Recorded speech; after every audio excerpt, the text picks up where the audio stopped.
With anime and manga becoming more mainstream, more and more people are watching it. And with more people watching it, I feel like more people should understand their culture to fully appreciate the art form, the anime and the manga. So the first thing they should understand is their beliefs. Second, their schools, because a lot of animes and manga revolve around their school life.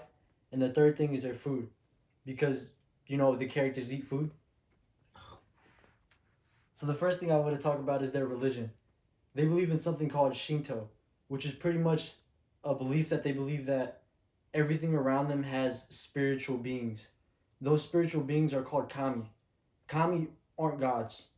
According to BBC Company UK religion slash Shinto slash at a glance at slash HTML, Shinto is a belief that these kami are beings that want the best for humans. But for them to grant that, you have to pray to them and worship them. So in every single household, they have a small shrine in there, and they pray to them daily. And it's a common practice to go there on New Year's Eve with your friends to go to a temple and to wish for something good to happen. For students, it may be to get a good score on their exams. For adults, if they have a business adventure, then have a lot of fortune in those businesses. And animes with a lot of Shinto themes are Spirited Away, Naruto, Bleach, Mononoke, just to name a few. You can see Shinto in almost all of their works.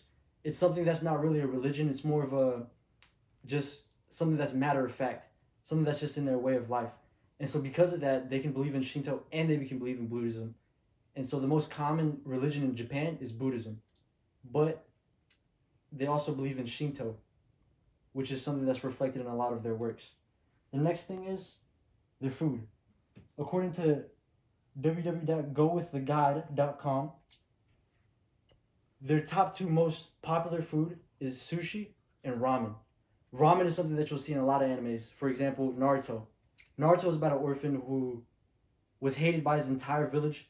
Everybody despised him. He had no idea why, and he had no source of income because he was just a child, and he would be starving. And the one person who helped him out was the ramen guy. He made him ramen, and he was one of the most important characters. Without him, there would be no Naruto. He would be dead. And so that just shows the appreciation and love that they have for ramen. One of the most important characters in a story about ninjas who can destroy planets and worlds. One of the most important characters is a man who makes ramen. So that's something that's very important to them. He's also a very fan favorite. You see him in a lot of edits, a lot of other stuff. And the third thing I want to talk about is their schools. In Japan, almost every single school has uniforms. All of them. You would think that watching it, you would think that the animator is just being lazy. Everybody dresses the same. No, it's because every single school has uniforms. And another thing is, they only have 3 years of school. And so whenever you hear there's a third year, that's his last year of school. He has to make it count, you feel me? And they also have one classroom. They stay in that classroom for the entire year. Unlike us, where we go to math class, and then we go to science class, and then we go to art class. In Japan, the art class comes to them, and the math class comes to them. So you'll see them in a singular room, and that's where most of their friends will be. And that's about it. And the source I got for the Japanese schools was https education.jinto.go.japan.